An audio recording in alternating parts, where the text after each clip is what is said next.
नमस्कार। नमस्कार। मैं राजेश सारस्वत हाथरस उत्तर प्रदेश से हूँ और इस समय हम बैंकॉक थाईलैंड में हैं। हमारे बीच में है पंकज कुमार लवानिया सर। सर नमस्कार। सर मेरा आपसे एक सवाल है। इस डायरेक्ट सेलिंग को डायरेक्ट सेलिंग को लेके बहुत सारे अलग अलग विचार हैं। हर व्यक्ति जो भी अपने छोटे काम में है, जिस तरह के काम कर रहा है वो उसी में उलझा हुआ है। आप भी कहीं ना कहीं अपना कोई काम करते होंगे, तो हमारे जो साथ दर्शक भाई हैं उनको बताना इसलिए ज़रूरी है कि आप पहले क्या काम करते थे और डायरेक्ट सेलिंग में आपका विचार कैसे बदला। सर मैं पहले पत्रकार था। पत्रकारिता में बहुत ज़्यादा सैलरी नहीं मिलती है, तो मैंने मूवमेंट किया साइबर कैफ़े की तरफ, अपना साइबर कैफ़े खोला।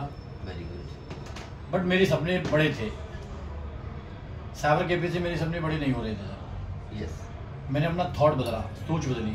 जिस परिवेश में हम रहते हैं, जिस समाज में हम रहते हैं, उस समाज में लोगों की एक मंशा रहती है, खाओ पियो नौकरी करो, खाओ पियो नौकरी करो। हमारी समाज नौकरी से आगे बढ़ के कुछ सोचना नहीं चाहती है। मैंने उस मिथ को तोड़ने का प्रयास किया और डायरेक्ट सेलिंग को बहुत सारा एनालिसिस करने के बाद में डायरेक्ट सेलिंग को समझा।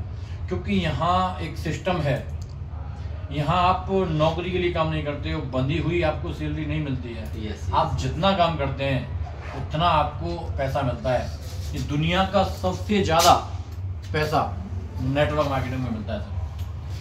और बाकी बहुत सारे लोग पढ़ाई करते हैं, किसी की 1.5 लाख, किसी की 2 लाख, किसी की 3 लाख सैलरी होती है। यहाँ सर मैंने देखा है 7.5 लाख रुपए वीकली तक लोग कमा रहे हैं और फ्री में दुनिया का भ्रमण कर रहे हैं। तो मैंने सोचा क्यों ना मैं अपनी आने वाली पीढ़ियों को एक ऐसा प्लेटफॉर्म देके जाऊं जो लोग को उनको भटकना ना पड़े। बेसिकली मेरे पिताजी टीचर थे, हम 4 भाई हैं। जी जी जी। और 4 भाई होने के बाद में, और हमारे पिताजी टीचर थे, टीचर होने के बावजूद हम चारों भाई एक तरह से बेरोजगार थे, क्योंकि नौकरी के लिए बहुत सारे प्रयास किए। मेरी मंशा थी मैं आर्मी में जाऊं, बट ऐसा नहीं हुआ। तो मैंने सोचा क्यों ना एक ऐसा माध्यम मिले जिससे मैं समाज की सेवा करते करते और एक अपने आप को ब्रांड बना दूं। तो सर मैंने डायरेक्ट सेलिंग को समझा और डायरेक्ट सेलिंग में एक निर्णय लिया, product based company. Very good. एनरूट्स होराइजन करके एक कंपनी मेरे पास आई।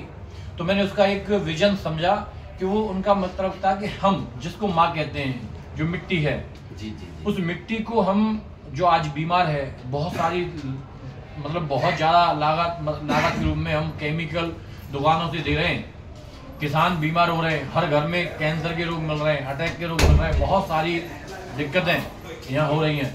तो सर मैंने सोचा क्यों ना समाज का भला करते करते अगर मेरे घर में कुछ पैसा आता है, तो जिन घर में जिस घर की थाली केमिकल मुक्त होगी, उस घर वाले मुझे कुछ न कुछ उनकी आत्मा है तो मुझे आशीर्वाद देंगे सर। ये मेरा सोच रही सर आपकी। कहने का मतलब दोस्तों यही है कि हमें नौकरी के पीछे नहीं भटकना है, जो एक सीमित दायरे में हमें इनकम देती है। अगर हम नेटवर्क में आते हैं तो एक तो इनकम की परसीमाएं टूटती हैं, अपने सपने पूरे होते हैं। तो जितने भी पढ़े लिखे लोग हैं उनके लिए कहने का मतलब आपका यही मैसेज है कि वो डायरेक्ट सेलिंग को अपनाएं।